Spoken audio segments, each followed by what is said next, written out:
Genre.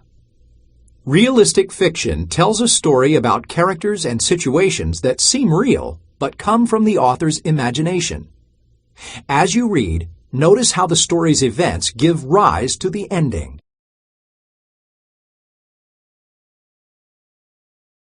A Summer's Trade by Deborah W. Trotter. Illustrated by Irving Toddy. Question of the week. Why do people make sacrifices for others?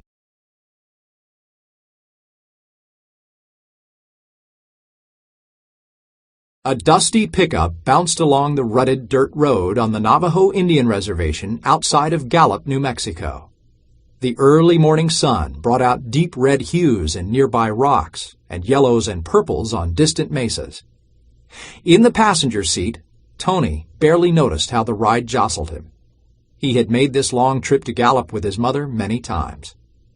This morning, Tony daydreamed about spending some of his summer days at home on the reservation instead of going into Gallup. He would ride with his father, helping to tend the family's roaming flocks of sheep and goats. But Tony needed a saddle before he could sit for hours on the back of a pony. In the trading post next door to the restaurant where his mother was a waitress, Tony had discovered a beautiful used saddle for sale. Its dark leather was worn smooth, and there were small nuggets of turquoise laced into the rawhide braid wrapped around the horn. Mr. Hilson, the owner of the trading post, invited Tony to help out around the store. In payment, Mr. Hilson put $20 a week into an account for him. As soon as he earned enough money, Tony wanted to buy that saddle. He hoped no one else bought it first.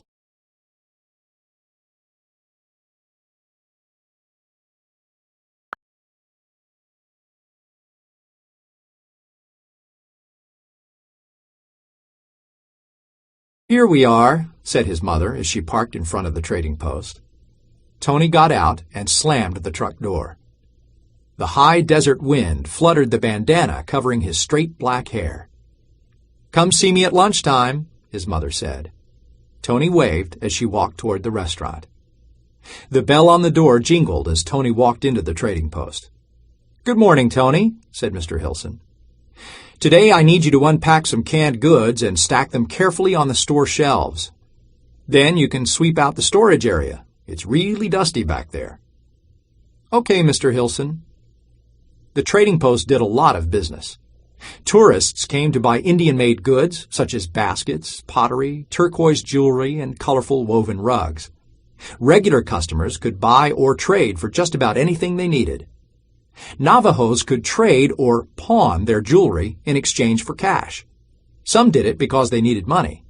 Many did it because they wanted their turquoise jewelry to be safe in the trading post vault until they needed it for ceremonial wear. Tony worked hard. There was almost always sweeping to do. Unpacking boxes and stacking things on shelves was a regular job, too. If Mr. Hilson was busy, Tony could help customers. He knew where to find everything that was stocked in the trading post.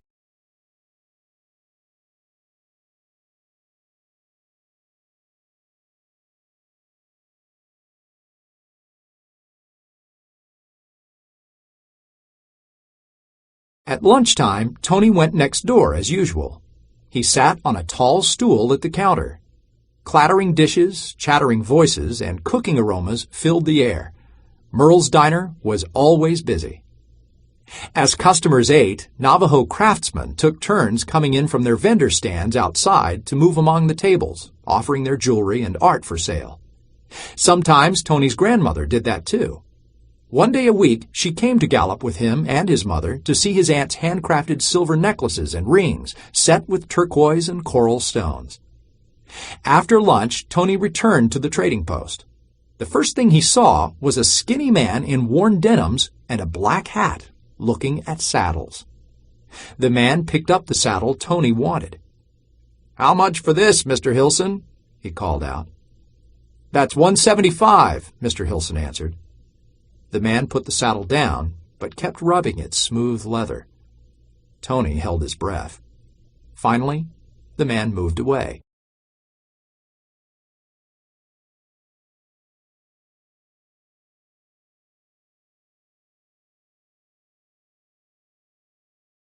That afternoon, Tony spent some time straightening the traditional Navajo rugs displayed on wooden rods in the trading post. With their complex patterns, the rugs took months to design and complete. Tony's grandmother wove rugs and had a loom outside her hogan.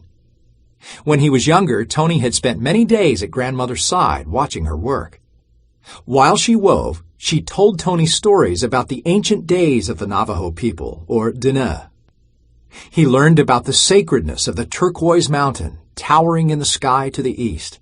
He learned about Changing Woman and how her twin sons killed many monsters to save the people. He loved the story of how Sunbearer first brought horses to the people. On the drive home after work, they passed Tony's aunt's trailer and grandmother's nearby hogan. "Look, my uncle is home early," said Tony. "There's his truck." "I wonder what that's about," said his mother. "I guess we'll find out tomorrow when we pick up grandmother." Tony's uncle worked many miles away in Chinle, Arizona. His job was driving tourists through Canyon de Chelly to visit the many ancient Anasazi ruins there.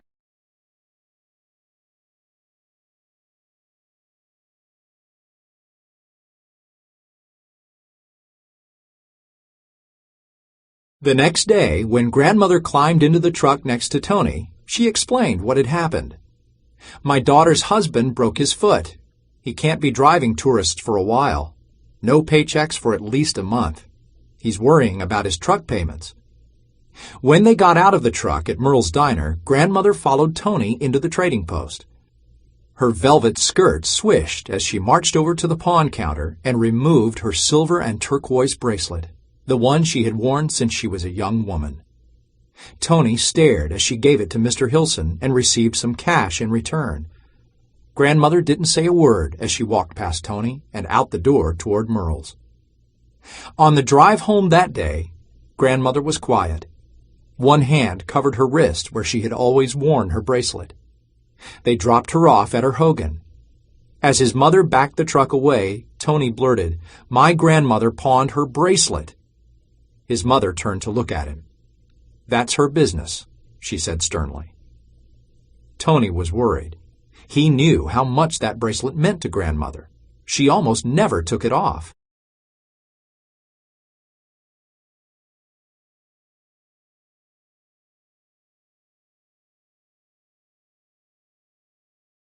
The next week, when they stopped to pick up grandmother for the drive to Gallup, Tony's aunt came out to the truck, followed by Tony's two young cousins. "Grandmother is not well," she said. "She hasn't come out of her hogan for a couple of days. It may be time to call the medicine man." "I'll talk to my husband about it," Tony's mother said. Tony crossed his arms and lowered his chin. He knew what grandmother needed. "By the way," said Tony's aunt, "she gave me some cash to help with expenses while my husband isn't working. Wouldn't say where she got it." That day, the drive to Gallup seemed endless. When they got to Merle's, Tony ran to the trading post and went straight to the pawn counter. "Mr. Hilson," he said, "I have to buy back my grandmother's bracelet." "You know the rules, Tony. Pawn can't be sold except to the owner for at least 6 months," said Mr. Hilson. "But it's for her," Tony's voice quavered. "She's sick. She needs it back." "Well, since you're family, I guess it might be all right," Mr. Hilson hesitated. "Should I take the money out of your account?" Tony stood up straighter and nodded. "Yes, please. Today."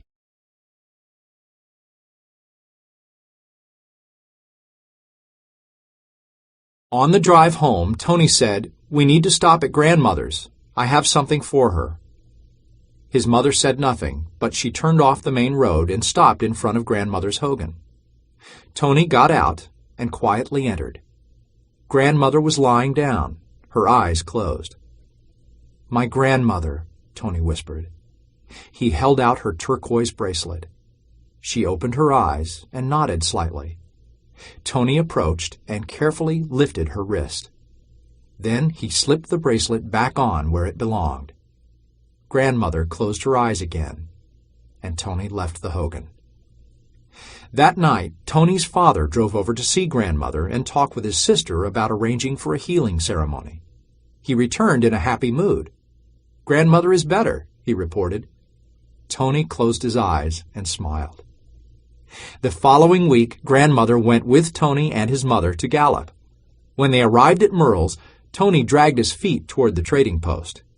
He had to start all over again, saving for a saddle. He kicked a few bottle caps along the sidewalk and finally went inside.